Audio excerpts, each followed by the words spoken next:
I know plenty of very, very wealthy people that I would say aren't that happy. Some of the people that I've met over the years that knew they were coming into big money at some point, or trusts or whatever, lack a bit of purpose. Property affects everyone. So even if I was renting property or I was buying property, there's property. So why not choose a career in knowing about it? I think we're in this really interesting position with stock markets where either AI is going to do what everyone thinks it's going to, in which case I think companies are going to fall out of the stock market, and other companies could use AI and become more profitable, and so they could surge in value or whatever. But I think that you could have a lot of well-established companies go bust.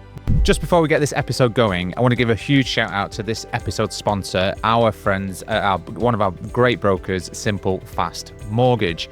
Now, the brokering industry has good, bad, and everything in between, but also specialisms. And Simple Fast Mortgage, quite simply, specialize in creative property finance. So if you're a property investor and you're looking to buy something quickly, these are the guys that you need to be talking to, because they've been there, done that, and worn that t-shirt. They're investors themselves, and they know how to help. So we'll put it in the show notes as to how to get in touch with them. But Simple Fast Mortgage, go to their website, fill out the contact us, and tell them we sent you. Just before we get going with today's podcast, just a quick announcement that our book is now live on Amazon. If you go and search for Financial Freedom at BDRR, you'll find a book that describes the mindset, strategy, systems that we've put together to deliver over 50 projects in 5 years. We launched it in 2025 and it went to #1 in 3 separate categories on the bestseller list. So hopefully you'll find some real good value out of it. And just one more time, Financial Freedom, BDRR on Amazon. Right, welcome back to the Financial Freedom Podcast. So today we've got Max Scott as a guest on board. So Max went all out in property in 2013, hasn't really looked back, executed nearly every strategy, doing about £120 million worth of deals across the UK and Ireland, winning Property Investor of the Year in the process. But then you tapped out. You decided to exit that business, reset priorities, time, family, health, and meaningful work, which we'll talk about in a bit.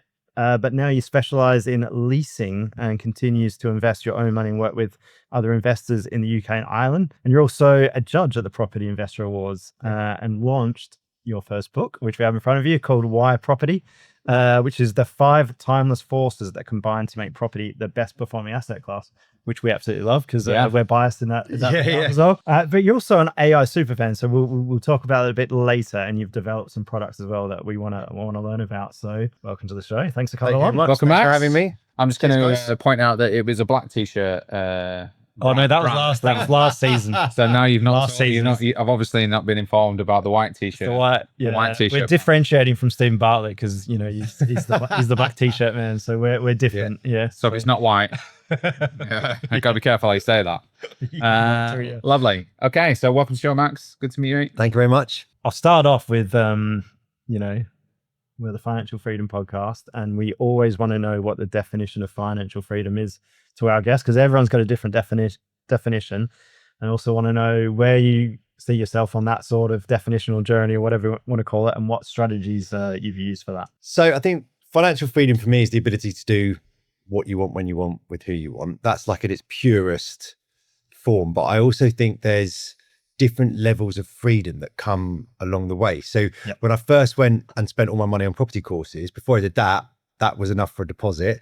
And I thought if all I do is keep that property, pay off the mortgage over the next, I was young enough at the time, 40 years, I will retire with a significantly better income than most of the country. And that is a level of freedom that's still a step above. And then there is financial freedom being what you currently earn and what you currently live off. And at the time I first got into property, inflation hadn't kicked in. I didn't have a family. That was about £2,000 a month. Yeah, now it's a heck of a lot more than that. There's no bigger inflation than family. Yeah, exactly. So those two together made it a much, much bigger figure. But I think really it comes down to time and doing what you want with that time.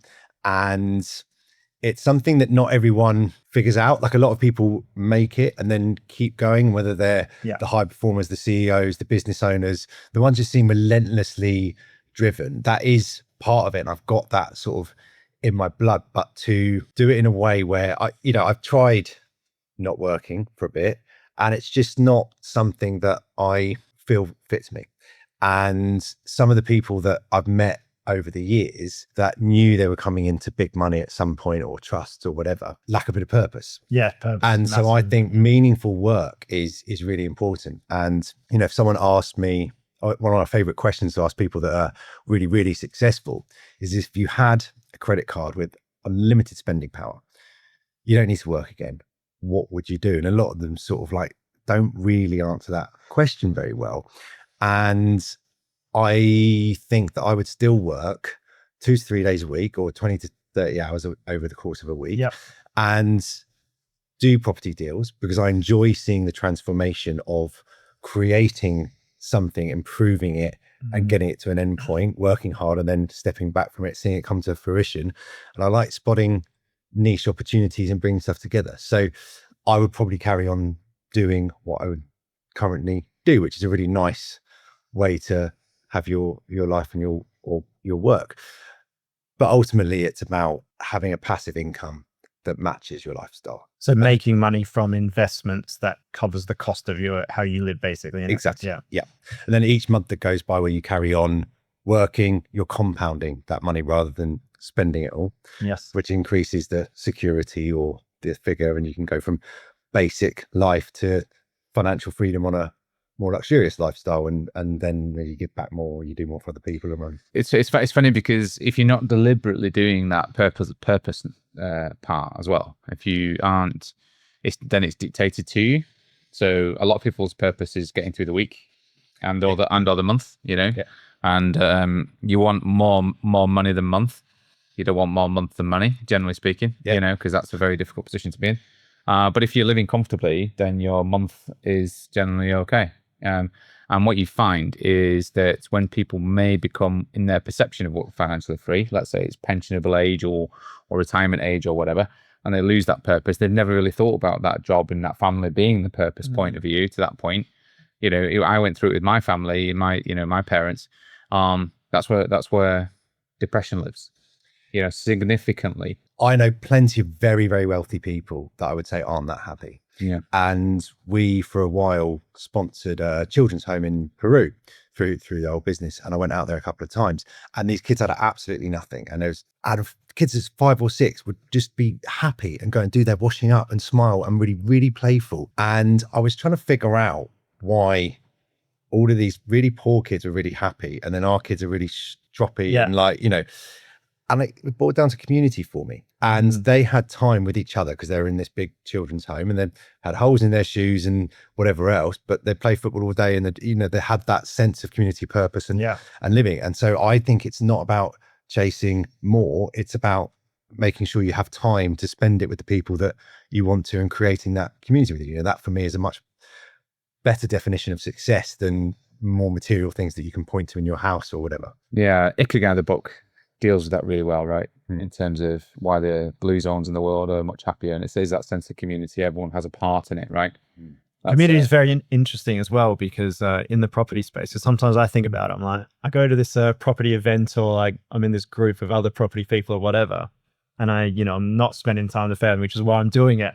And I'm like, but actually I really like this community because it's given me that community aspect of being around people that whatever, similar or like-minded or something like that. So I feel like I'd lose it if I didn't go.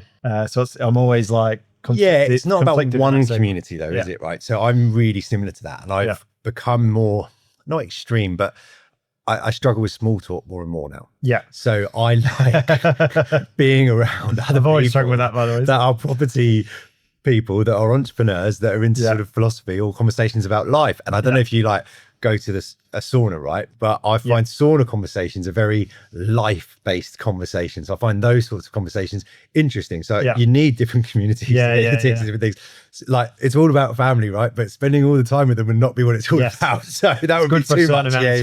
But then there's a limit. There's a limit. It's good to have friends that you can just chat to about sport or whatever, or something like that, completely different as well. Yeah, and your childhood friends are different, and they might not be what you talk to about, your life and your purpose and where you're going as much. But they're the people that have been there the whole time, and that will always be there through thick and thin. And it's a different kind of relationship that you have with different people. So 100%. It's all important. So I want to move on to your book now. So obviously, Why Property is your book. Talks about why property is the best performing asset class, and it has been for a long time. So I'm going to give you a few minutes to convince a 25-year-old who might be listening to some other big podcasts that say property is not the thing to do or whatever. They might have 20 grand they've inherited from a family member or something, or saved up, I want you to convince them that they should get into property instead of, say, You gotta the say S&P again. 500 or Bitcoin or something like that. Yeah, I'm going to play Bitcoin bingo moving forwards. Yeah. Well, I'm going to add. Well, what else do you want to add? No, it's Add an good. Sorry, asset class. There's only a few. There's only a few. You're right. You are right. So the other thing that I think is really interesting, just to touch on it and sort of rule it out, is gold, Yeah. because it's just a really popular investment, but for central banks as well, right? And the majority of gold is just hoarded in safes and always will be. And that's the reason it's valuable, is because they're buying more because they deem it to be more safe. And it just seems crazy to me that something that can't produce an income is treated like that. But the flip side is it's always popular amongst everyone. People always want to get married and have a gold wedding ring or something. And to dig it out is an extraordinary amount of work. And you've got a growing population and a population increasing in net wealth throughout the world, where they would typically go and eat more meat and have more gold. Yeah. So, and the tech space as well, which requires more in a functional capacity as well. It actually is becoming more functionally used in a lot of the So tech. you could talk about precious metals and asset class, so that could include silver as well. Yeah, commodities, even like Yeah. coffee and stuff. It all comes under that, right? But it's just that for me is gold is a reasonable hedge, right? So if few percentage in gold, what's good about that is if other stuff goes down, that tends to go up, and therefore you can get your hands on some liquidity to solve some of the problems. That's how That's why I look at it. It's just defensive and it's liquid. Yeah, exactly. So you can sell it on instant, and a certain percentage of it can defend you from, like you say, a crash in the property market or stock market or whatever. In terms of Bitcoin, that wasn't crypto wasn't really covered in the book, because it varies so much. Like it could be outdated by the time it's published, type thing. But my view on that is people have been talking about Bitcoin for like over 15 years. It's been something, and it was going to do this one day. You don't understand, blah, blah, blah. Yeah. But it hasn't quite done that yet. It can be used in a few more places now. Yeah. But you still can't buy a house with it. It's still not really deemed that. It doesn't have a common use, does it? Yeah. It doesn't have a common use. And therefore it's that's what its value is based on, about its usefulness. And we're now entering an era where technology and the unforeseeable potential of technology is coming into play rapidly. And what happens if a better technology comes along that's more efficient, that doesn't use all of that? So again, probably a bit of a hedge, small percentage of your net wealth. That's it. Now, the S&P 500 is a more interesting debate, and that's where I think the two things really. So I should have said FTSE 100, because that's what's covered in your book. That's what's covered in one. Yeah, one reason is because the sort of we're from the UK, but also tech has boomed, and that's a few companies in America have skewed the S&P 500 as well. But either way, passive stock investment in index tracker funds, I was a big fan of, and I always remember that Warren Buffett saying, where he bet hedge fund managers that they wouldn't outpace the market over 10 years. Few of them took him up on that bet. I don't think anyone won it. So for all of these people that thought they were really clever, that we've gone into property to beat the average property investment. So even if you're talking about the average property investment, now I think that index tracker fund that I would have been a fan of, I'm now anxious about. So I've got money in my pension, and I don't really feel like it's the place for it, because you have companies like IBM going down 13% in a day off the back of an announcement by Anthropic about what Claude might be able to do at some point, and it just bang. And so I think we're in this really interesting position with stock markets, where either AI is going to do what everyone thinks it's going to, in which case I think companies are going to fall out of the stock market and out of the FTSE 100, because they're just going to be made redundant. Well, I think, like you said, is there's 7 big AI tech companies in the S&P 500 or whatever. There might be one big winner, and like you say, the other 5 or 6 might lose, which could obviously cause a bit of a crash. And other companies could use AI and become more profitable, and so they could surge in value or whatever. But I think companies could not. You could have a lot of well-established companies go bust coming up. And then the flip side is, I'm a big believer in AI, but it's all hinging around data centers becoming a lot more efficient. And if they don't become a lot more efficient, it's loss making. Yeah, we're in trouble.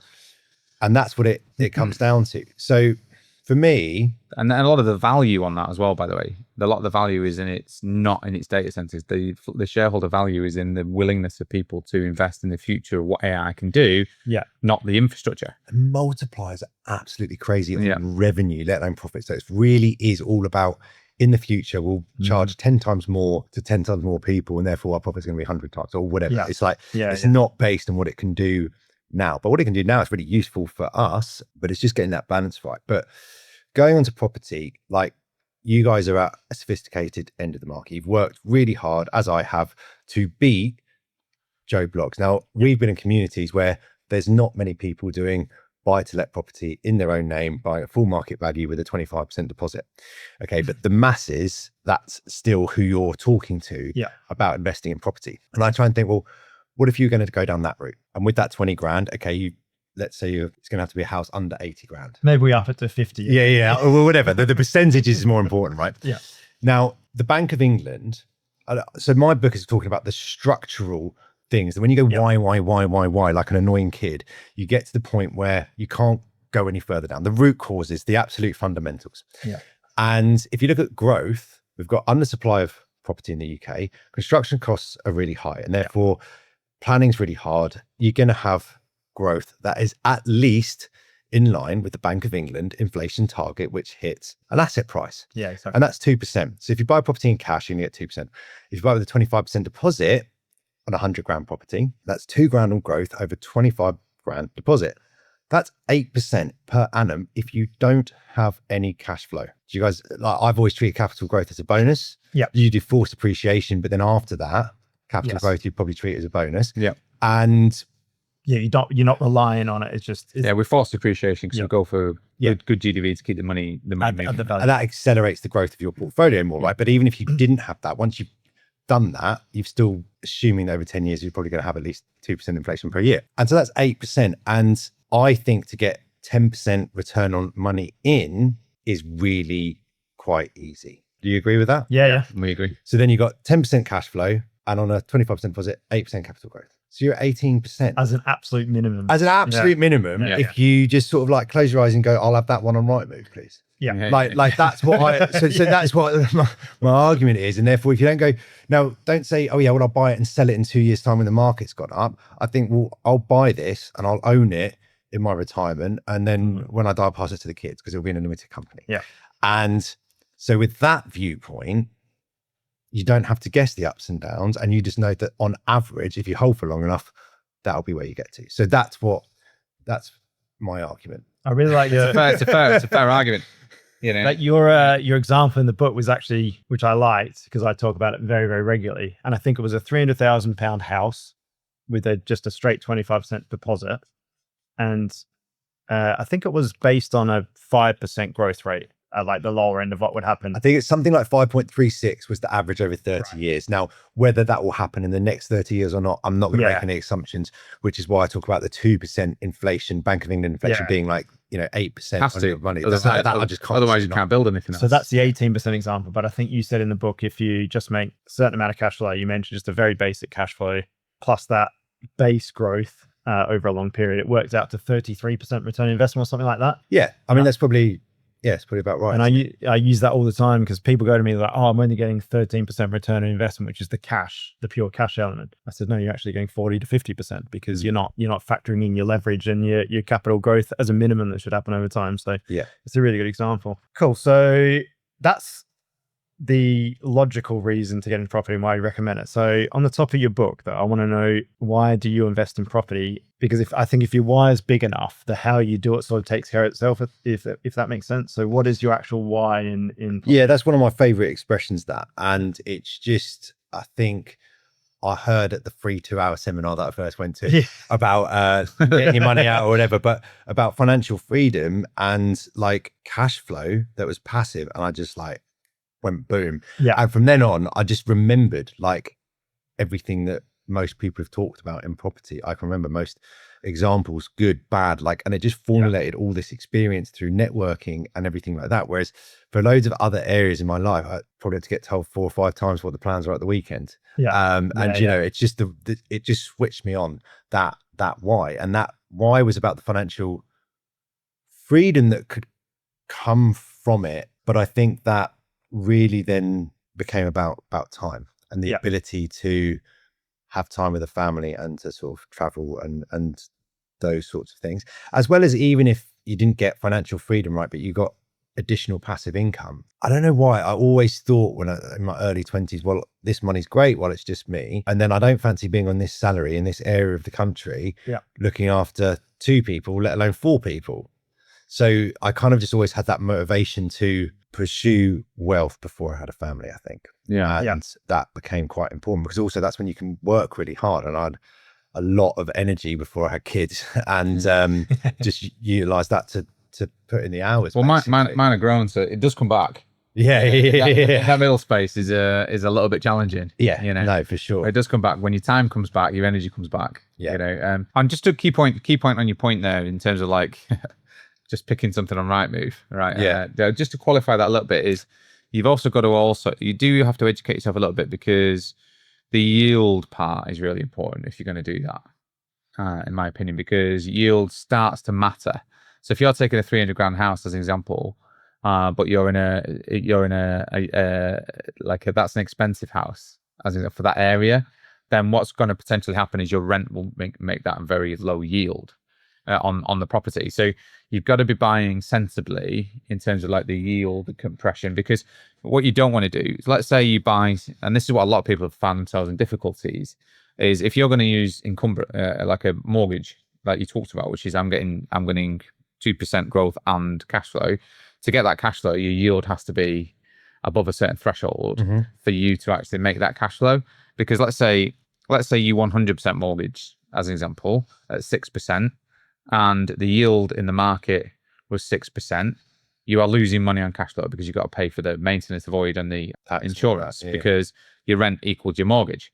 So just because you've got a 25% deposit that you therefore don't pay that 6% on to the bank means that actually you should probably not be buying in a 6% yield area. You should be in a 7% yield area to make that extra margin headroom for cash flow. That's the only thing I would make. Yeah. So you've got to have a cash flow buffer and over the interest costs. But I mean, I remember meeting a bank manager, Coots, so that might make a bit more sense as to why he said this. But he said, the buy-to-let model is to break even and then sell it in 10 years' time. I thought, that's not what I'm trying to do. Yeah. And I think that was actually the model, especially if you look at the early 2000s, leading up to 2008. And that's where I think bubbles became different to the market we are in now, because it was speculative buying based on future value. That was the kind of the model. And that when people buy because they think it's worth more, that's when prices accelerate too quickly and then they have the correction. I just don't think we're in that place anymore, but that certainly was what a lot of people did. And in Ireland, where I did a lot of our portfolio growth, one of my business partners there at one point was an accountant, and most people in Ireland know people that were pretty badly burnt in the crash. And even he said he didn't see the crash coming and interest rates were higher than the rents, and so things were cash flow negative. And you look at like London stock and those yields and that example, right? If you go to a high value London area, yields like even lower and even lower. 3%. And so you basically can only make it work in cash, and yet banks would still lend at 75% loan to value because of their future forecasting of growth. And now it's like, okay, well, let's assume that you don't get growth. I think you will long term, but in a few years you might not. And I think that, well, it was actually the regulations that changed after the financial crisis. You've got to have income affordability and a multiplier over the finance cost. Yeah. Banks can't lend on a losing property, basically, on a cash flow negative. And magically, the lowest you should be able to do is 1.25 because it's 25% deposit. That's magic. I wonder where they got that from. So your yield has to be, they're trying to basically work in the up. And also it's the introduction of the product fees as well, of course, which is, because that's trying to take a percentage of your capital. Yeah. As part of that capital increase share, that has come in more and more. I mean, I got a quote recently and it's like 5% fee, and then there's a 3% free option, and then a 1% fee option, and it just matches. I'm like, why don't you just have one thing? It's just like whatever people prefer. But out of interest, if you look at the 5 forces: income, growth, stability, leverage, and compounding, is there one that's your main driver or decision-making factor, or when you look at a spreadsheet, which one's the one for you guys? I think for me, if I mentioned in your book, there's 2 that really stand out because we do a lot of things, projects that add value. So we've got the forced depreciation from the outset, adding value. Either you're getting it below market, doing a refurb, or you're doing a development conversion or something like that, or asset management as well through a lease. Those things can add value from the outset to drive it up. So I think that's sort of like your forced depreciation point, wasn't it? And the first one you booked. And then number 3 is kind of what we touched on before, is the leverage element. That's to me what separates it from other asset classes. Because you can borrow 70, 75%. You can recycle funds and all that. So then if you are on a low capital growth, if it's 1-2%, Yeah. it is the 8%, you know, that's it, you know, on your equity. And if you've added development uplift, then you've got the combination of forced appreciation and leverage is just those together. unbelievable. Isn't it? Yeah. And that's where you really can kickstart things and continue to grow. Yeah, because I literally looked at your table and did simple math on some of the, our portfolio, my portfolio, and it's like the percentage is ridiculous. And I even compared it to Bitcoin at like its sharpest moment, it was still exceeding that as well. It's insane when you look at it from that perspective. And actually, it's because of the leverage that you do amplify that growth. And imagine if everything had to be in cash, like probably never, I don't think we ever would have got started. And, you know, to save that first deposit would have been impossible. To add that value and actually get it back would have been virtually impossible. And, you know, there's a reason why Joe Bloggs can't go and borrow 75% against his Bitcoin or against the shares, because they can fall 25% in a week or a month, and they do fairly regularly still. Even in markets where they've trended upwards, you still have the bad months. Because the human emotional element associated with it, you know, that's where people would. Well, I always know when Bitcoins do well, because lots of people start offering training classes, basically. No, I'm doing one at the moment. But yeah, that's what it comes down to, isn't it? Yeah, and even just to challenge you slightly in what you said before, because I was thinking about this, you definitely want to always have cash flow, but even in property, if you don't, because this, if I took the Australian market, this happens quite regularly. So my property that I had in the first 5 years of owning that, when I moved to the UK, that negatively cash flowed, so it didn't make money. Then from year 6 to 14, it did, but because of leverage, so roughly on the cash flow, I maybe made a bit by the end of it, but because of leverage and because of growth, it made 70% a year on average, even by losing money on cash flow for 5 years. Yeah, and as an investment asset class, that's fine if that's all you're using it for. If you need cash flow to run your life for that financial freedom, you can't. And also you can't. Yield becomes important. Yeah, well, it goes with it. Wealth protection can be no cash flow, but if you're trying to live off it and that. But if all I ever did, like your point before, it was just bought that property and lived here, and the appreciation from it, I would be over and above the just average person just for doing that one thing. Yeah, and like my mum used to talk about how little they used to spend as a family growing up, and you used to, you know, have meat on a Sunday or like do all of these things. And my point is, a lot of the younger generation talk about how hard it is to get on the property ladder, and it is, but they're also spending money like the wealthy used to 50, 70 years ago. And the possessions that they said, well, it's only this, it's only that, because everyone else has got them, deem that they should spend the money on those things, and that stops them accumulating and getting started. And no matter how small you get started, one compounding, even if you have to put in 100 quid a month into you know, shares, that getting started really makes a big difference. But it's also the mindset thing that makes a difference there. And I think it's a discipline as well. And it's just that practice of saving monthly when you're just like possessions and the value that people put on them these days is way higher. You know, because if you think about it, the worst thing that happened at school was I had shit trainers. You know, that was the worst thing, that when I was at school. If you had shit trainers, you were getting picked on, basically. There was not, you know, there was nothing else. Nothing else mattered. You know, we'd turn up in whatever, you know, on a day. Branded clothes and stuff. No, it was none of that. You know, none of that really. It was just your trainers. That was it. Like, you wouldn't. I don't think like most people wouldn't have branded clothing. That was it.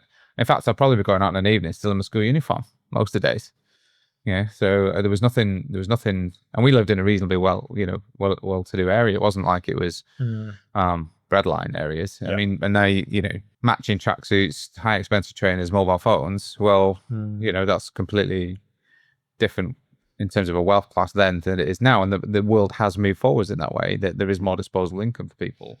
So people dispose of it. Yeah. That's why it's called disposable. Your expenses rise to meet your income. Yeah. Basically. And that's, I think, something that's really hard to do, is to get a pay rise and not adjust your lifestyle accordingly. And I think if you can just early on, just put that extra money towards deposit money and then make an investment, and then that income you compound and save and then grow, and then you just can start with that. And also, it's easier to get into bad debt, isn't it? So if you want to take out a credit card and get mobile phone contracts, that's probably a good example. Yeah, but that is one of the most ridiculous rules that banks have. If you want to get a personal loan and you want it for a car or for a holiday, you can get one. Yeah. And if you want it to invest in something, even if that's asset backed, you can't do it. Yeah. And can buy tins of paint and stuff for the investment property. Yeah. But you're it's, saying you're going to do that for the car Yeah, I'm gonna- and the holiday, and then Yeah. you save the money you have for the car and the holiday, and you put that into an investment. Yes, yeah. This is not financial advice. yeah, Yeah. don't do that. Don't lie to the bank. Don't lie to the bank. Anyway, moving forward. Right, so We all know the people who bought houses on credit cards. We all know. they used to be able to do that. Yeah. Right, it was a normal thing back in the day. Right, so the property business that you built is something that people most like would dream about. A lot of people listening to this podcast, 120 million pounds worth of property as an example. So you decided to sort of tap out of that and prioritize time, family, health, and that sort of stuff. So I just want to know a bit about that and why you decided to pivot and change what you thought success looked like in a certain way. So there's quite a few components to that question, and Yeah. one is that it wasn't all my portfolio, okay? Because otherwise I'd be in the position where I could just Yeah, be yeah. passive, and so I was a minority shareholder in a trading group of businesses and in the property portfolio, so the same shares Yeah, across the group, right? And what I think is interesting about that is most people talk about borrowing money to get started in Yeah. property. If you go to a PIN meeting or something like that, that's generally what people are trying to do, right? And not many people have gone, well, where's a profitable trading business where they don't have the time or the skills to invest, Yeah. and partner with them and grow a portfolio and do it that way. So that's kind of what I did. It was partly by accident because I was working there at the time. Yeah. Said I was going to do I did all my property courses and said, I'm going to go and do that now. And they said, stay here and do it with us. Yeah. They were a small business at the time, and then they took off and I kept up the spending with it. But I think it's something that more investors should look for is a partnership with a trading business with a lot of profit. And it's kind of like what I'm, for the right person looking for is my next thing is for a joint venture, because a joint venture for me, some investors want to borrow money and have an interest rate. And now that they hit the financial freedom, that seems like a risky-ish option. So I do a little bit of that, but I try and keep it in a smaller proportion. Whereas a joint venture with a company with any kind of shared equity and a lower interest cost is just lower risk. And then you get to sort of play a game and build something for 5 years and then dividend the portfolio. So I think that's something that should work for more entrepreneurs and more of the property investors that have got the ground up experience and are looking to go to the next level. But, in terms of, so even this year, right, I've lost 12 kilos. So before that, Are you unwell? no, stop eating crap all the time. Yeah. But before that, at my peak, I was another 12 kilos heavier. Yeah. So I'm still like 24, 25 kilos lighter than I was at my peak. I had no time to go to the gym. If I had 4 weeks holiday a year, and to take a week holiday, I had to work a 60-hour week the week before and a 60-hour week the week after. Well, that cancels it out, and it's basically like no you're holiday. screwed. Yeah. So I did that for 10 years, and that just became quite a lot. And my biological age at the beginning of this year at 102 kilos was 52. So now it's down to 35, I think. How did you work that out? Was it like you Yeah, so in the gym I go to, they've got scales, and you put your hands in Composition the scale. thing. Yeah. Yeah. And that was just one metric of biological age, right? So I've just done a longevity program with Grant Hutchby, and so there's a lot more ways you can measure your biological age. But to think that by the time my kids are 18, I'd be 70, Yeah. if I stayed at that same track, it's just insane. So when it gets to a point, it's like, I can't remember what the saying is, but what's the point of sacrificing your health for more money that you don't need? And there's quite a lot of lessons. Yeah, you don't want to be the richest man in the cemetery or the whatever. graveyard. Well, I think Adam Lawrence put it really well, didn't he? Which was you've got to look at wealth and health, and therefore you need to live on the interest off the interest. So if you've already made the money and you've been there and you've traded your time and done all the hard yards and you've made the money, then it's time to let somebody else do the hard yards and make the money, and you just live off the interest by supporting those people. And that's kind of the cycle of everything, right? And that's sort of like where we are and where perhaps you are. And a lot of people, I think, can not know what else to do, so you end up like striving, not arriving, because you go for the next goal and the next goal. And I will always go for the next goal and the next goal, right? But with balance now. So we're trying to get to 100 million for years and years and years. And we got to 100 million, and we just kind of like didn't even It's like just a number, it just isn't it? became a number. Then just like, so that was a big part of it. And then also just like, having kids was extremely tiring. If I had to work very hard, I don't know, it would have been, someone would have suffered a lot more at home. Yeah. And, that's not something I want to do. And then also my daughter's now 4.5, right? And it's saying something like by the time they're 12, you spent 70% of the time you ever will spend with them. And I was away in France. We went for 2.5 weeks just after I released the book. And we only went, I've been to expensive hotels and stuff, and I just find it full of the people that I don't really want to hang out with. And we just went to these safari tents in France, and you got pools and rivers and everything that you can use there. We're about to do the same in the Netherlands. It's like 150 euros a night. One was like 80 euros a night. And just thought, well, we could just stay here for another week and it's going to cost us like 600 quid plus the food that we would have had at home anyway. So it's so time then can become this thing that you box cleverly with. And we talked about this before the show. Like some people like really want to go first class and really want to, and to go on a first class holiday with your 4 weeks holiday a year. Well, if you had more time in your life, you could not go first class and go for a month. Well, I know what. Also, first class complete waste with 2 young kids as well. Yeah, well, definitely that. And I've been business once or twice, and it is really, it is very nice that way. You tell that. Yeah. Someone's got to stay with them though. She sends the wife and the kids down to economy, and then it's not going to work like that, is it? No. That would not be worthwhile. Yeah. Already got plenty of life sentences going. So, yeah. Someone listening now that is you want to give them some advice to avoid maybe that big business trap. What would you say to them? Well, I don't even think it's necessarily about avoiding that big business trap, because I think it served its purpose for its time. But my experience and the experience of being around people in like the property entrepreneur community and various other places, my dad, whatever, is that, and I found this, you can be happy, excited, loving what you do, and then something happens. A kid's born, a family member dies, and you don't have the same capacity, the same energy, and the same desire. And if that coincides in a mini personal black swan with a little business black swan in your business, plus a market black swan, it's very different. Pressure. And I think you should always plan an exit in a business. Not necessarily property portfolio, because I like working hard up front and then being able to step back from it. So I used to take on as many spinning plates as possible, but ones that had to keep spinning.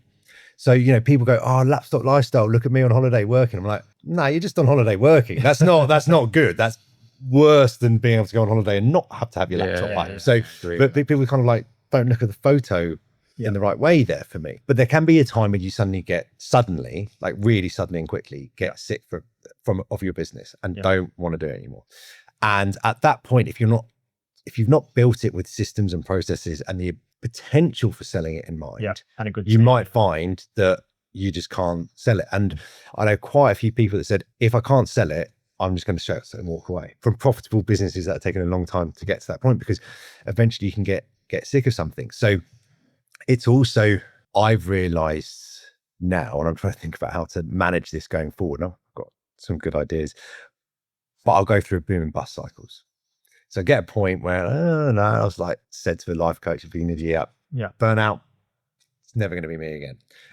And then AI came along, and I was kneeling at the kitchen because the Wi-Fi wouldn't extend to the dining room table, thinking, I'm just going to do this last prompt. Prompt. And I ended up with aching knees, not being able to stand up, because I've been there for like an hour and 20 minutes on the floor, just thinking one more prompt, not being able to do it. So then I went into this mad burn period, and then wanted to do all of these things, and then went, right, I need a rest now, and just then had to focus on doing the absolute bare minimum for a while. And I think I'm probably going to be a mini burnout cycle person, where you take on more and then you put it down. Well, it's the entrepreneurial spirit inside or whatever that gives you that drive and that purpose as well, and it's trying to balance that all the time. And the idea of making so much money that you go and sit on the beach forever is just so dull. I try and lie down on the beach and I'm like, cool, got to get up again. And I don't like sitting down and relaxing. I like unless there's doing some nice books to read while But I only like books like this, which just means my mind gets full all the time. And it's like, that's the one thing I've got is I think my greatest skill now is I love fantasy books. And I can get lost in a fantasy book, So I'm just writing yours yet, by the way. I've done a few more chapters. I haven't finished writing, but I wrote a couple of hours away as well. Because I can't do that sitting and I can't doing nothing. But if I've got a fantasy book, I can keep me going for a long time. So that's one trying to structure business, work, property portfolio now, where I can go, nope, not today. And like during the winter, I quite so I'm also quite seasonal with my health, and like the summer, barbecues, Yeah. World Cup. It's time for beers and burgers, Yeah. right? And Christmas, you don't want to be that healthy then. But if you're unhealthy in October and November Yeah, and January, are no chance for the year. So I've got to have those like healthy periods where you have routine. There's not much social life in the calendar. And Your then diet's on it. having the beer at the barbie or whatever. Exactly. And then you can relax at other points in the year. So it's also like when it's sunny, then like I'm quite lucky with where my office is and look out and can see just about see the sea and stuff like that. Yeah. I think, how can I? Well, actually, what another entrepreneur said to me was really funny, and it made the point better. It's like, we all are doing this for our family and for freedom. And he was sitting there the other day and thought, what a beautiful sunny day. Wouldn't it be nice to go outside and be able to do that? Well, I'm busy. Back to work. And that, I think, feeds into financial freedom, but then also the type of work that you take on now is trying to make it so it can be project-based. So I can do stuff it's almost like 15, 20 hours a week running stuff, and then some time growing stuff where you can put down the growing stuff. I think there's sometimes purpose can run away with itself as well. Like, because I picked up on something you said there. I'm doing this for the wife and the kids and stuff like that. Well, are you? I think that's a really good question, because I hear that a lot, that people say, I'm doing it for the kids. Yeah, but and it was actually you to? Yeah. like, because they want you not to work, basically, don't they? one guy said to me once, and his missus made him spend a lot of money on a Caribbean holiday. So my kid doesn't give a fuck whether we're in a pool in the Caribbean, Tenerife, or Butlins. Yeah, exactly. Yeah. They want you there and your time. So I also think that kids inheriting loads of money is not good for them.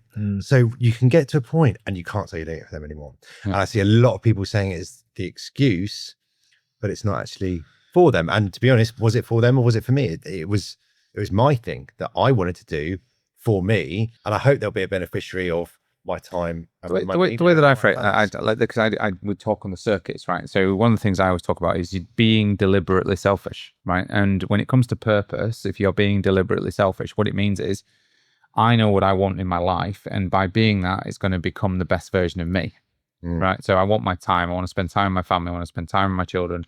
I want to be able to go on those holidays. I want to be able to be there on those holidays and be present, and those things are all I want to, okay? They are, but you are also becoming the best version of you because you're pushing business forward. You're doing great things. You're in the mix. You're feeling like you're purpose driven, but the best version of you becomes what? The best version for everybody. And you add value to that circle by being that best version of you. But it starts with being that intrinsically bit selfish, I think. Yeah. And I get that. And I think kids are going to look at who you are, not what you tell them to do. Yeah. Right. So you're the example that they're going to follow, and it's not about what you say. So all of that becomes important. And what you really said there, which is still something I struggle with and still something that I need to work on, is presence. So like there's certain situations I'm much more present. So I'm good with movement and I'm good when I'm stimulated. Yeah. And sat at home, it's quite hard to, the TV's there, it's tempting or whatever, or they're playing something. I find it quite hard to get engaged into that and to be it's hard, present. Because it's not as fun to just play with kids' toys or whatever. No, you wouldn't do that. Outside, Kids great. weren't doing it, would you? Outside, it's great. I'm much more like the dad that I want to be in that environment. But also, if I've had loads of stress and take on as much as possible to get really wealthy, I'm going to be even worse. And I just, that's a real important thing. Yeah, it's interesting. Right. So in the property space, interest rates have risen. Legislation has tightened. Costs have increased. Investing in property isn't like the trendy thing at the moment. So what I want to know for you is, why do you believe property is still the best performing asset class? And where do you think the opportunities will be over, say, the next 10 years or something like that? So it's still the best performing asset class because it's the only asset that benefits from all 5 forces. So the closest one is shares, which benefits from 3, but it doesn't have stability and it doesn't have leverage.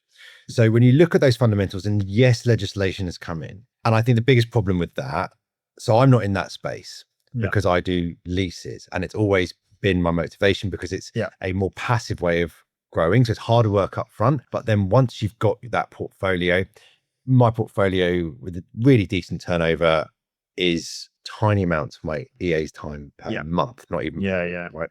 So that's one thing in terms of the legislation. It's what type of property you choose to go into. But even with that, if you get the right property in the right area, the right tenant, it's going to be about a bad tenant, right? Because it's going to be about the courts taking too long to get someone out. Other than that, do you kick out good tenants? No. So you Bought the property to rent it out. Yeah, well, why does it matter? Mm. Like, so from that perspective, for me, the only thing with the rule change is an overclogged court system. Yeah. And if they had, rather than saying, oh, you need to be a lawyer and train for 1 million years, and then you can decide whether someone, should get evicted or not for not paying their rent. Well, why can't you, rather than sending people to uni, so go to this specialist tenancy school, uni, for 6 months and understand this. And then if there's a dispute, it goes up a chain a little bit, and just make that process quicker and simpler. I think we should have specialized courts. Yeah, well, actually, AI could determine from the paperwork whether a tenant should remain in the property or not. And that's in a matter of seconds, that really. might come in, but how long it will take for That to be, everyone to trust that and yeah. believe in that and take that action. Yeah. Governments are generally very slow. I can't imagine going, oh yeah, we can just do this, play around on Claude and create the little app that does it. And it probably isn't that much more complicated than that. Everything now. we submit for that, if you put it into Claude now and say, give us a determination what the situation should be, and they'll give you a decision. Yeah. And if you don't trust Claude, you can do it into 5 different ChatGPT or 5 different AIs, and as long as all 5 agree, Majority then comes out, you go, and if one doesn't, then you get it looked at by a human. And it saves a lot of time. But so there'd be such an easy way to get it resolved. And so so I still believe in property, and that's if you're, so I don't try and hold too much opinion on shares or companies or this, but then if you're slightly sophisticated and you've put your work into it, so that's why I chose a bit of a career in property, because I was also like, well, property affects everyone. So even if I was renting property or I was buying property, there's property. So why not choose a career in knowing about it? And the next best one would be like long-term share, not trading, but investing would be another good career, because then you're able to make personal investments that your career has helped with. And I think that's the good thing about being in this industry. But in terms of the biggest opportunities over the next 10 years, I mean, I really like Ireland. One, I think diversity is important. And that is what I probably haven't made a strong enough point about in the book, is that when you get to a certain point in property, diversity, liquidity, other things can be very useful, because specialism is where you make your money. Diversification is generally where you keep it. But Ireland's got low inflation. It's got lower interest rates. It's 1% stamp duty. You think about how much stamp duty wipes out margins at the moment. It's completely insane. And you've got a lot of investment stocks. So what I mean by that is what we buy is like blocks of flats and stuff like that. And they're dense blocks, so you get a good yield on it. And sometimes in a good area, it's valued at 8.5%. Well, we're in for 11. But even at 8.5%, if you just bought that cash and had the 2% growth or whatever, it's still doing quite well. And it's just not as popular for Joe Bloggs to be investing because more people were burnt, but I believe the fundamentals are still there. It's way quicker, less competition. It's quicker for me to get to Dublin than it is to get to here today by about 2.5 hours from Brighton. And cheaper. Yeah, it is. Yeah, it absolutely is. A return flight is much cheaper than the train up here. And you can also just walk out of a really nice restaurant or something that's been done up really nicely and go run down building on the street. So there's opportunity everywhere. So that, for me is an option. And I think so probably 3/4 of my portfolio is UK at the moment. So I want to bring that up towards 50-50, but I still want to do UK investments. And I think there's not a type of property that I say definitely don't do that. I think commercial, you've got to know what you're doing a lot more and specialize and know your area, your tenant type. It's a lot more work, I think, but then equally it can be very passive, like leases. Yeah, if you get a good business in there that stays there for a long time, it's exactly. It's still good. But what I probably do is blocks of flats and HMOs. I don't really have many buy to lets in the portfolio. I got a couple from when interest rates were so cheap, you could just get like a 2% mortgage. Everything got 15% on investment. And that was just not being clever. 85% loan to value. Yeah, 2%. Yeah, perfect. But blocks of flats, I think, is a good way of having a concentrated portfolio. So that's probably what I'll do a little bit more of as now, is rather than, because I'm thinking about longevity myself, but with kids taking over stuff, you don't want scattergun a little bit here, a little bit there, and loads of little bits. The buildings are managed better when there's probably fewer of them and you have your attention on it. So I want my stuff in concentrated areas around where there's demand for leases and where I've got teams of people that can help do stuff, because I don't want to call and find a new plumber or board, Yeah. electrician in different areas. Not that I would be the one doing it, but yeah.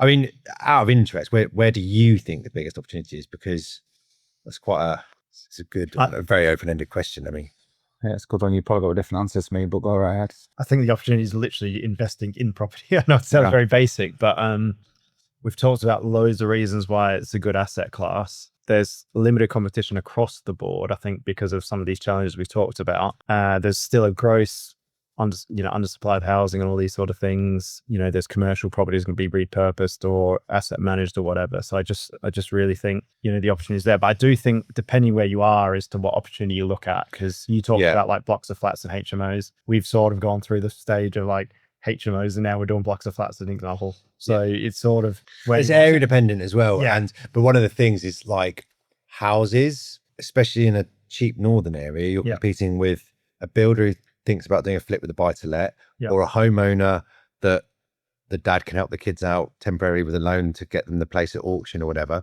Whereas investment property is less popular right now. So the people I know doing really good deals are actually just buying stuff from investors that don't believe in property anymore. And then they're just refinancing and getting most of their money out, because I don't understand why investors aren't just keeping it. You basically just hit the nail on the head there. So there's two key. I like your forces definitions, by the way. So there's two key forces that we talk about. Powerful, doesn't it? Yeah, no, it is good. It's good. Times as well. Yeah. So let's talk. I'm going to go back to those forces, if that's all right. Yeah. So adding value is really hard at the moment in development because inflation on the cost of materials and the cost of labor has outstripped the inflationary pressure on house prices. And the reason for that, of all the things that you said, it's higher mortgage rates and it's higher stamp duties and barriers to entry and that kind of stuff. It's harder.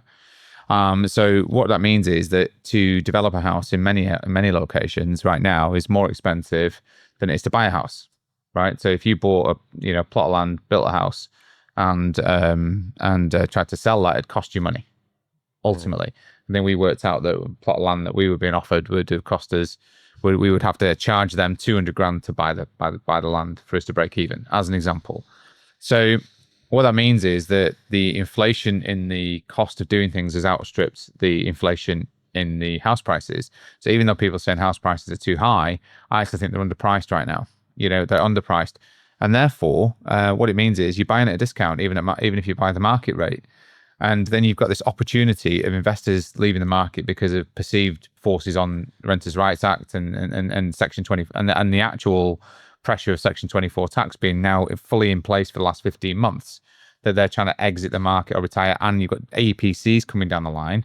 What you're looking at is you might be able to buy, like you said, as a discount on an existing house right now from an investor who just wants out because they've had the capital growth for 20 years. They may even be unencumbered by this point. They might not care about selling it on the market for the fullest rate. They just want to get rid of it and swan off into the sunset.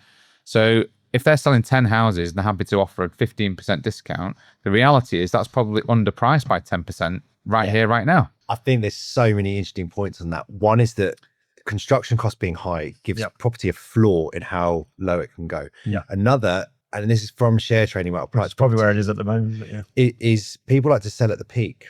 Okay. Now, landowners in particular typically don't have debt. And therefore, if it was worth 100 and now it's worth 60, they think, I'll just wait till it goes back up to 100 because they want to be able to tell themselves that they've sold it at a peak as well. And the other is that inflation's hit other things and not property. And that's the biggest one because we're in year 18 right now of the 18-year property cycle. Right. Now, I'm not a big believer in the 18-year property cycle because I think there's too many variables within that. And we've had COVID and whatever else. But no one's talking about that we've had a crash. We have an inevitable crash because it's been relative to the costs of eating out and petrol and this and that. Yes. And so inflation's hit other things and property stayed the same, which is another way it's been supported is because it hasn't gone down. Or it's dropped a little bit, but in inflationary adjusted terms, it's dropped quite a bit. Yeah, in middle England, if you've got a 450 grand house that's worth 450 grand today, it was worth 450 grand last year, same time. Where it's 3 years ago. Or maybe even the year before. It's the same price. It hasn't gone up. What your eggs have.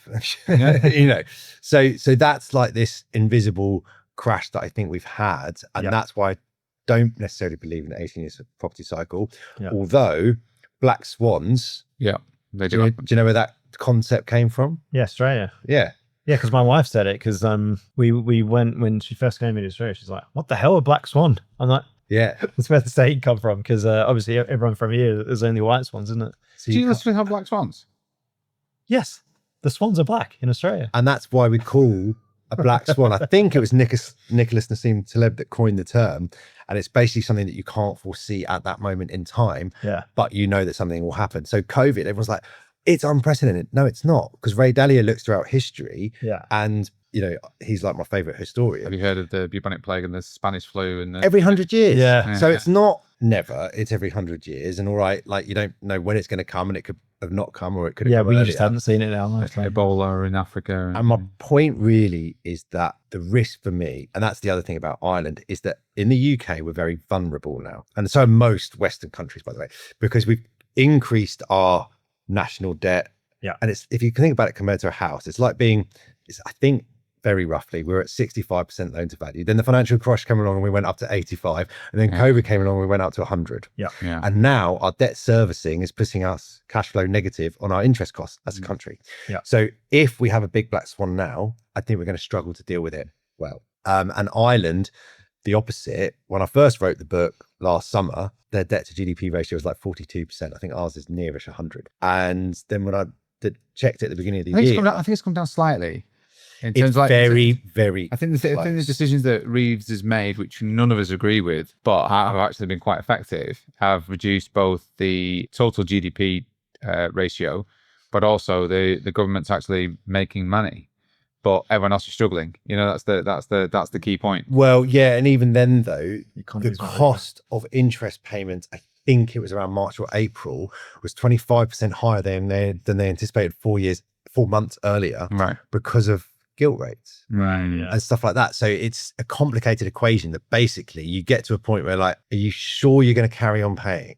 Because countries have gone bust, and like Germany post-war, they had to be bailed out, and countries have had to be bailed out in the past. And Ireland went from 42 to 32 or something like that. I can't remember the percentage in the book, but That's pretty good. they're getting on top of it, and that's Yeah. because they attract the tech companies in, and Yeah, that's big data centers. that's where they pay their tax. Is in Ireland. So Yeah, they've had Or not. yeah, or not. Yeah, there's very they've had low tax competitive for that, isn't it? tax advantages, haven't they? That's attracted those sort of businesses. Yeah, so they base themselves in Ireland. They license their IP out of other places, and then the money flows into us. So it does quite well from that.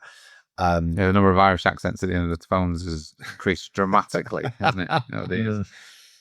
Yeah. Right. So I want to talk about AI because obviously I believe you're building some products and things like that at the moment. So I want to hear about them. And then I want to know, how AI might transform the property space and what roles might change in your opinion, or things that always need human judgment, mainly in the property space, if that makes sense. Yeah, cool. Well, should we start and say, like, how are you guys using it, and what do you think of it? That's a good question, isn't it? I use it. It's like my best performing employee at the minute, right? So, but I use it on a daily basis.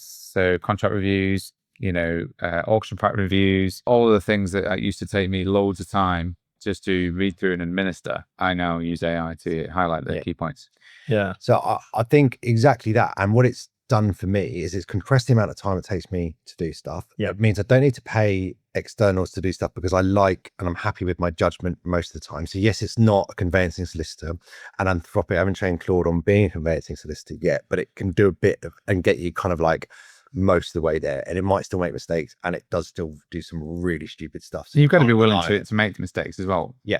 But the other thing that I'm bad with is if one task is broken down into too many stages over too long a period of time, it doesn't work so well for me. Yeah. Whereas to be able to start and finish something in 2 hours is just unbelievably useful. So I'm finding I'm more motivated while your dopamine's high and clipping through more tasks that aren't lingering on and on. So that's really useful as well. I mean, image generation as well from an ChatGPT is really good for that's image what I was generation. gonna I have say. to Amazing, yeah. So Claude for presentations, I can now just do a presentation, and like before I'd be like, oh, I can't really be bothered to do that presentation. Well, now I'm like, do this we need to get presentation. Claude on board, by the way. But yeah, we use a lot of ChatGPT. I definitely image generation, like you said. The new ChatGPT is excellent for that. Like we've had empty property photos taken and dressed the room and in staging. like, AI staging is really good. And then like imagery, logos, whatever, presentation images, whatever. Like I use a lot for that.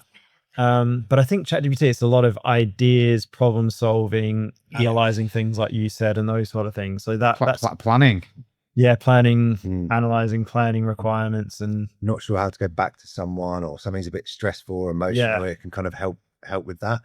Am I being a dick? Yeah. Well, I'll say this. it's funny, Maybe I right? should do Because more I of that. thought it was this all-powerful, all-knowing thing that would give you independent advice, and it turns out it's an echo chamber, a bit like social media. They're designed to be addictive, and it reflects. So if you say, I think this, I completely agree with you. Quite a lot of the time, right? So you've got to be, you've got to challenge it in the right way, and you've got to, I think it's using AI well is very heavily about asking great questions to it. I used to say, like, Mum, have you Googled it? Which would bring me for answers, because I didn't know about tech. And I say, have you AI'd it? And like and to poke at it and challenge it, and you need to do that rather than taking its first answer as one little wrong input or information can sway what it says quite dramatically. It wants to agree with you. Yeah, and we get a lot of people, and you don't want that. I already agree with me. Yeah, I want you to tell me where I'm wrong. Yeah, exactly. But one of the areas that I think it's going to be in property, because I was trying to think about where that's going to be, is probably conveyancing, because it's just fact-based stuff, right? And anything that is process-driven or fact-based stuff, or the impact of no drainage being connected to the mainline sewer or whatever, it's all stuff that should be able to be reviewed by that. And auction pack reviews are already AI, aren't they? Yeah, you see it now. Certainly, why would you pay? I wouldn't advise that. Go and get a conveyancing pack reviewed, but I used to review them on my own. I'm comfortable with doing that. Well, there's products. Is it DocuWise? There's a product that actually is for that service. I didn't even know. And they back you. They say this is accurate. Oh, they've got insurance. Yeah, as well, they've got PI insurance. It's AI. Yeah, it's an AI system. It sits in the EIG system as well. So, which is the auction tracking essential information group. So you can just go and use that system for all your auction packs, and you have to pay for it.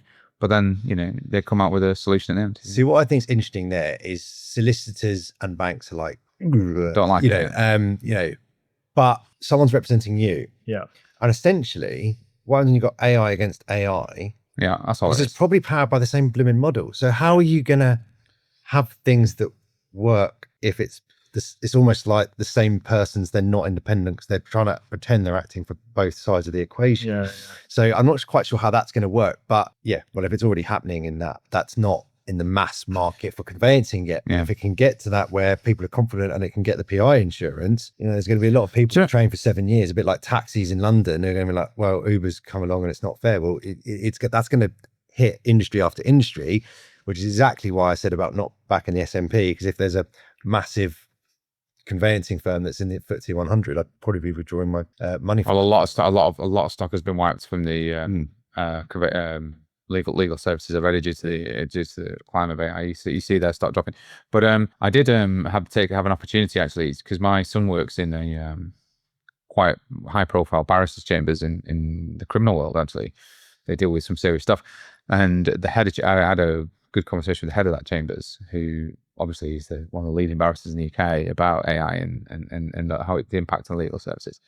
I said it's going to absolutely revolutionize the impact of legal services. However, it will never be able to test an argument the same way that a barrister does, because they are there to test it on a human basis. Because the emotional side, it's the interpretation of that service in front of a judge. So the judge has the ultimate decision. The barrister's job is to convince that judge. So how do you do that outside that? But he said the actual problem is the security part of an open AI chat-based system, because the key word there is open. So if you have a case or anything that is legal and you put it into an open system that shares information, you fundamentally are already in a position which is flawed. So even in Claude, if you pay for it through your business, but you're a one-man band, you're not going to pay for 5 seats, which is what you need for the enterprise version. Well, the enterprise version, your information, it's not trained on. They're future versions. And that's the information you put in it and the way you prompt, whatever. But on a paid version that you put through your business, it is. So if you put information that's GDPR, an issue in there, or information that you shouldn't be giving out to the world, it means you can't put it into Claude, but that's not made obvious enough. Yeah. But there will be ways around that. Yeah, there is. From what you were saying about that, what sounds actually exciting in that sense is in conveyancing. There's going to be a lot of people that Yeah. lose their jobs, and Yeah. it's going to be the It's more ones black that, and white. that end up being more personable, more responsive on the phone, and hopefully they'll be able to update you more regularly and answer Search the phone when you pick it up. instead of weeks and stuff Yeah, like and you'll that. be able to see it in a portal or whatever. But the court systems, that half of it is you have to wait 2 years for something. I mean, it ruins everything. Yeah, So if that's you the can bit get- that is processing time. Imagine if you submitted something and it was reviewed next week. I mean, it would just be unbelievable, wouldn't it? So The other thing I was thinking of as you're saying that, They're spending huge amounts of funding on trying to get this right. planning system. Yeah. So if you think you submit a planning application, it's powered by AI, that reviews documents in seconds. It says it's either validated or it's not validated because you need this report or whatever. Then you get the report done in minutes from your AI. Yep. Gets resubmitted, done. So in the space of half an hour, it's been validated. That usually takes some councils a few weeks. And then it goes straight to the consultation process, spit out to the public on a timer for 7 days. And then it just cuts off at that point. I'll tell you. really expensive holding costs on like property north of £1 million, but you can be paying like 10 grand a month in interest, right? Yeah. And they've got 8 weeks to respond, and at 7.5 weeks they go, Yeah. well, the fire officers only just looked at it, so they need another month.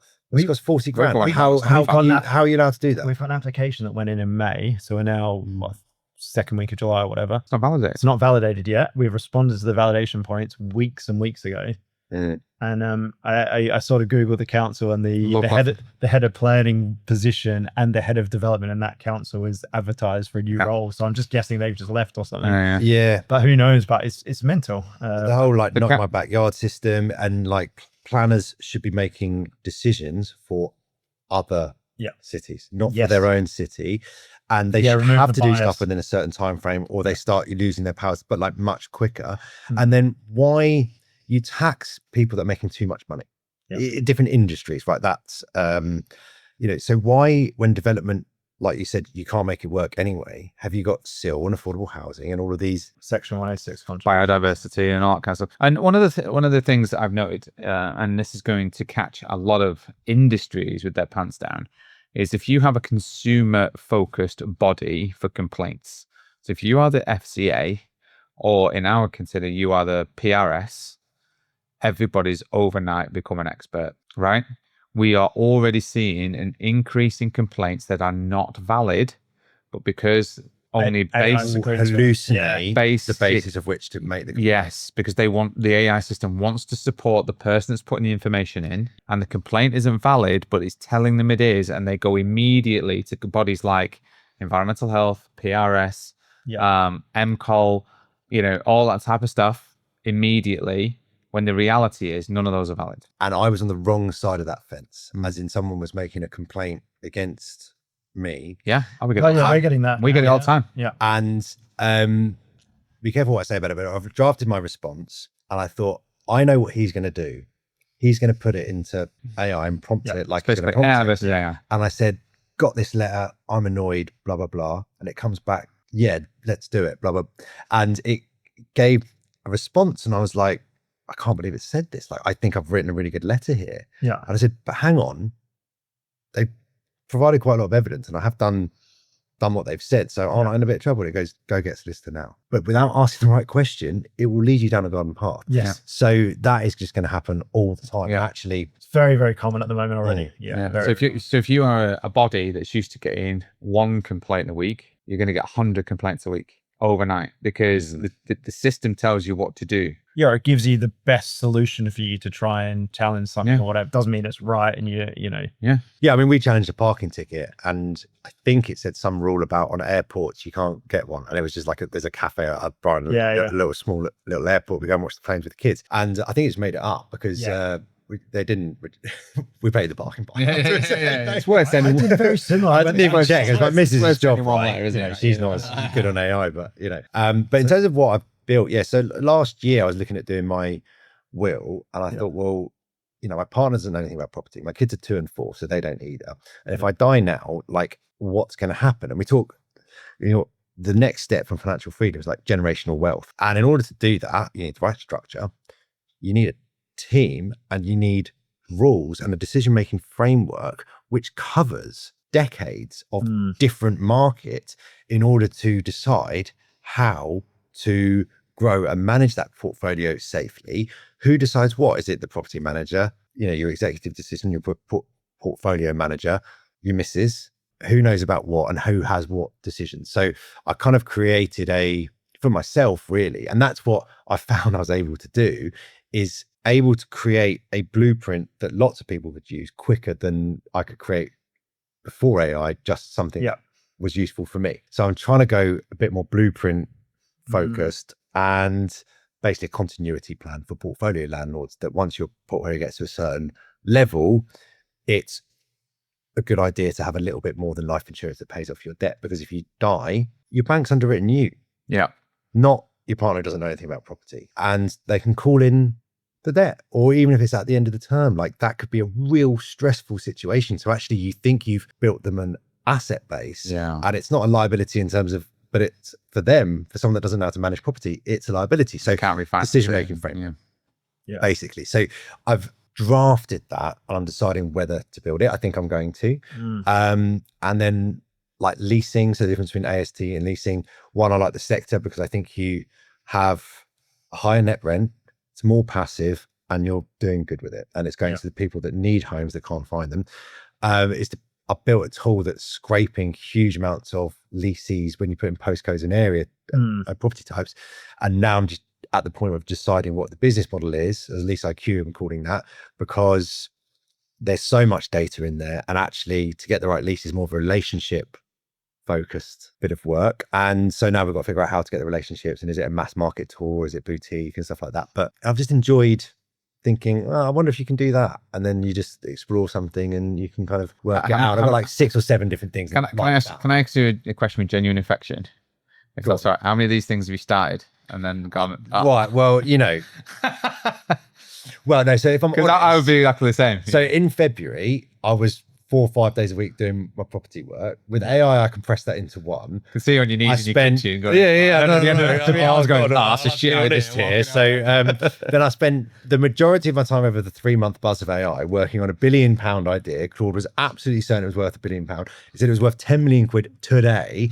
And I thought, this thing is just like the most powerful thing ever. So it must know what it's talking about. Yeah. And just made a few assumptions that were nonsense. And therefore the whole plan collapsed. And as spin-offs of that, created that and various other things in the process that I think can be really great mass market tools. And 2 of those are almost gifts. Right. As in, if someone said, right, build it, it'll cost you 10 grand, but you can never make money from it, but it's going to work, I would do that because they're going to, of who they're going to help. How it's going to benefit people. And how it's going to benefit people. Yeah. And so for me, what I was doing, funnily enough, on the train up here yesterday, is going through each of my ideas. What do I back? What do I park? And, a couple of months ago, I was thinking, I'm going to build a team. I'm going to get all of this done. It's going to be like an agency, but it's just going to be from my brain and my ideas. And then we kind of hired a few people and then it didn't quite work out. I thought, actually, that's going to be really hard. That was a terrible idea. I don't want loads of employees. And now I'm thinking, well, the only way I'm going to be able to get these things to reach anything like their potential is if I find partners who are good at executing. Because I don't want to run things. I'm a creator on the Wealth Dynamics profile. Yeah. So if I can create and other people can run and I give away 50, 75% of the profits, that's perfect. Least responsibility profitable. I get to just play in my lab and come up with my ideas and muck around and we'll see if they work and if they don't. But again, I've enjoyed that process, and that's what financial freedom is enabled to do, right? Yeah. And I think what I like to do, out of every 100 ideas, if 99 of them are terrible and one of them's a genius, then that that's all right. That's good. I'm good at having 99 but ideas. when your bills are paid, that's all right. Yeah, exactly. It's when people are doing that and the bills aren't paid, that's when it becomes a bit of an issue, right? It's not financial freedom. Yeah. Lovely. Right. Oh, so last questions to close out to you anyway is I just want one lesson or one top tip you give someone that's looking to get into property or build wealth over the next 20 years. What would that be? Money that's made fast is often lost fast, whether it's in tech or whether it's the lottery. People that win the lottery, their happiness goes up. They spend it all because they haven't learned the lessons that's needed to manage wealth, and their happiness goes back down again. Yes. And people that make their money quickly can be much more materialistic typically and want to show off that wealth. And again, they can often lose it quickly. They understate the luck that has the role luck has played in them acquiring that wealth. And for me, it's the tortoise over the hare. Yeah. And Jeff Bezos and Warren Buffett at a lunch. Bezos goes to Buffett. Your investment strategies are so simple. Why doesn't everyone copy them? And Warren Buffett's reply was, people don't want to get rich slowly.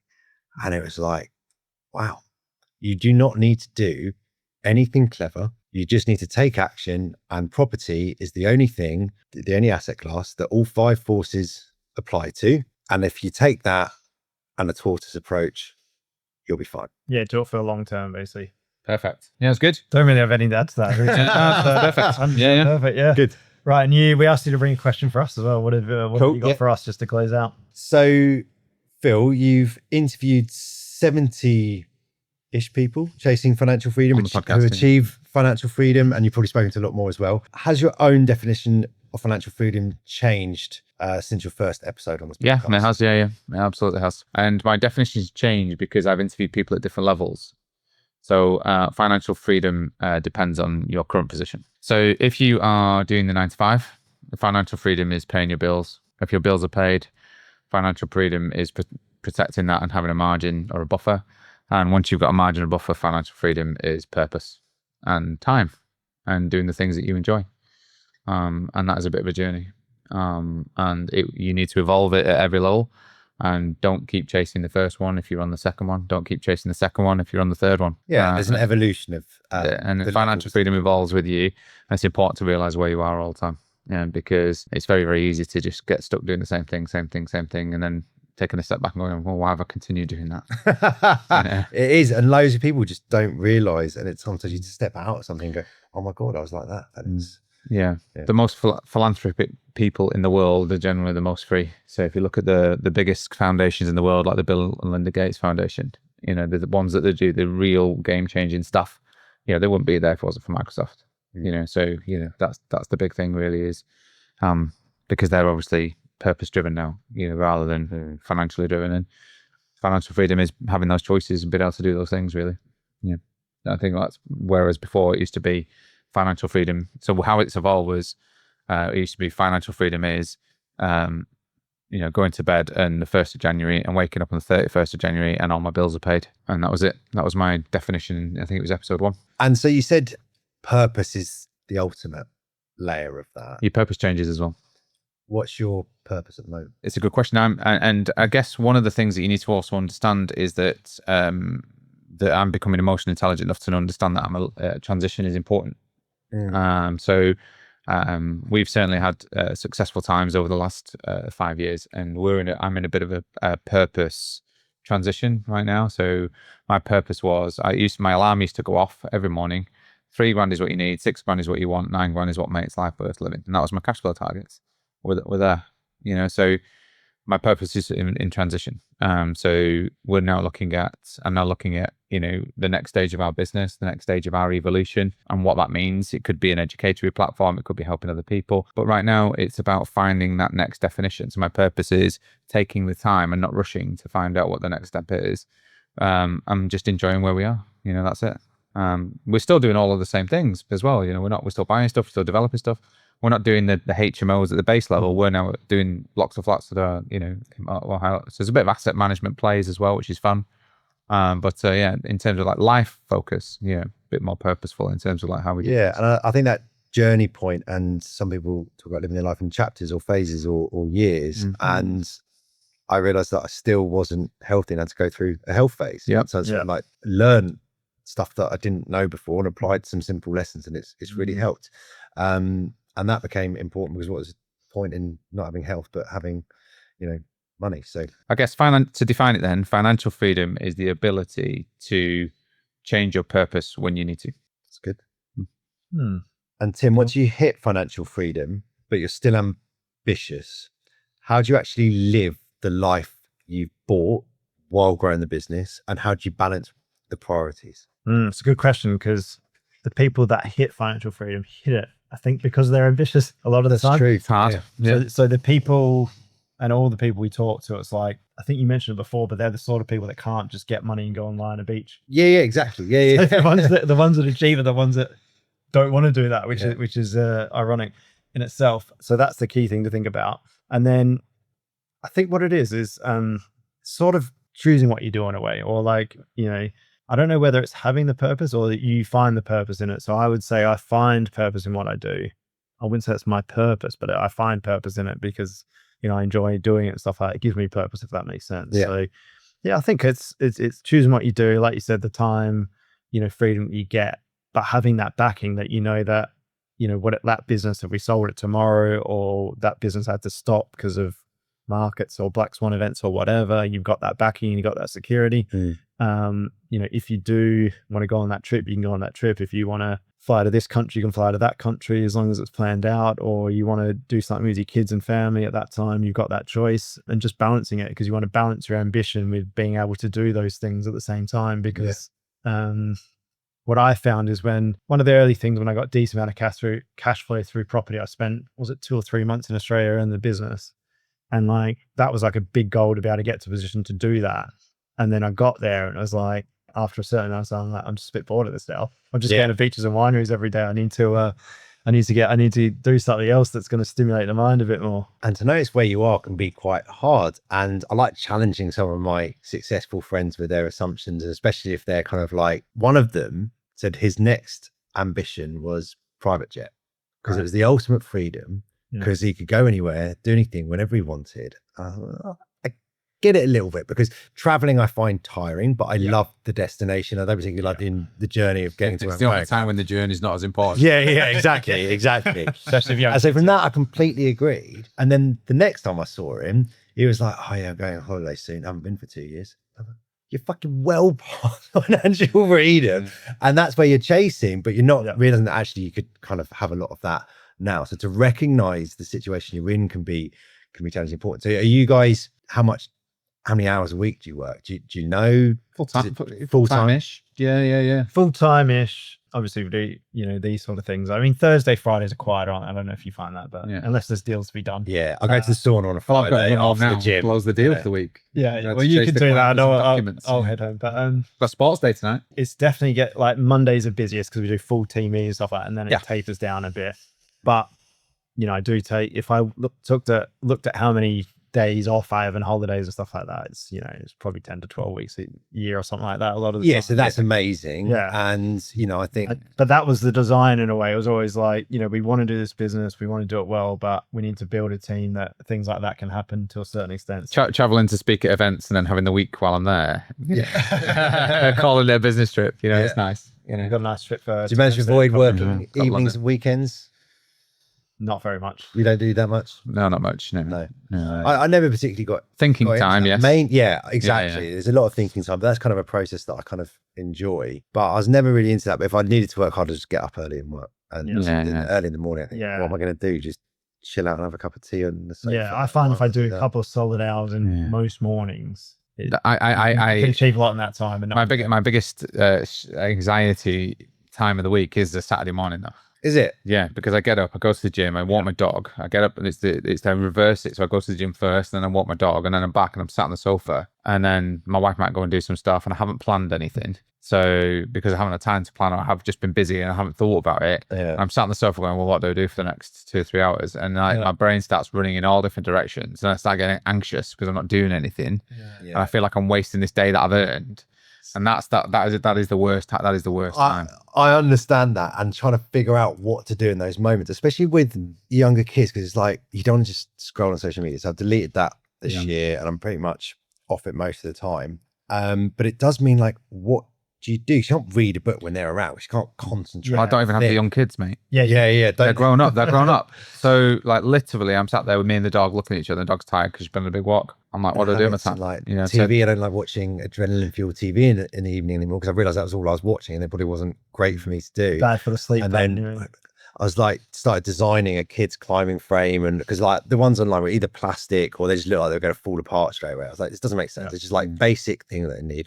So rather than a dollhouse, like they like playing shops, you just have like an open front. I was just like using a bit of AI. It wasn't actually that good for this. And I was like, oh, I'm Max. I've got 5 minutes spare. I'm going to have a new project. Yeah, well, I was like, you know what? You've actually got that right. And my garage looks like a midlife crisis. If anybody wants a kayak, a set of golf clubs, a whole set of home gym stuff, come and get it. Just come and pick it up. We'll not talk about it. You can just take it away, and I'll enjoy it. E-bike. I try a lot of things, and there's not that thing where I'm like, I really want to spend all my time doing that. You know, Yeah. Which is why I was asking you about the paddle thing before, right? Because I'm looking for a new hobby. You know, I don't have a hobby at the moment. I think what paddle does well is actually this morning was horrible because it was hot and they had all the fans going inside, so you couldn't really hear as well as normal. But normally, because the court's that bit smaller and it's glass edged, you can actually talk, and it's quite social. Whereas tennis, if you're one-on-one with tennis, you're just like, I just pretend I'm just fagging the ball half the time. Yeah. It's too far. I've only got 2 balls, overly fetching balls, and it's kind of like it's just like fun and light-hearted, I'd say. You know, it is a really good one, but even that I'm not got into on a weekly basis. I think you need to take action with this hobby. Yeah, I haven't found one that really grabs me. Have you tried it? I haven't tried paddle. I'm trying not to be too competitive because I'm too competitive in my nature, and I know it bubbles under the surface, my competitiveness. Like we've got our gym has got our sport where they have a sports day in summer, so it's sports day tonight.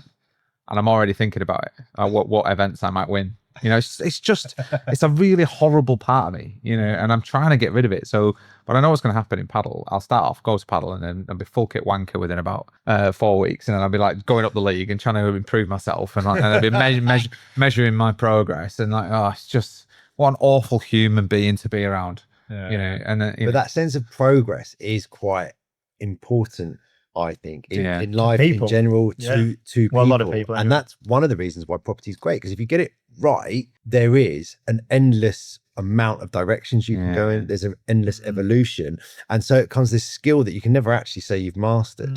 Like, I think the more I know and the better I've got property, the more I realize there's loads I don't know. There's loads I'm good at within it, and it kind of becomes a thing about mastery. And I think there's not that many hobbies that I could do which would give me the same kind of satisfaction and joy.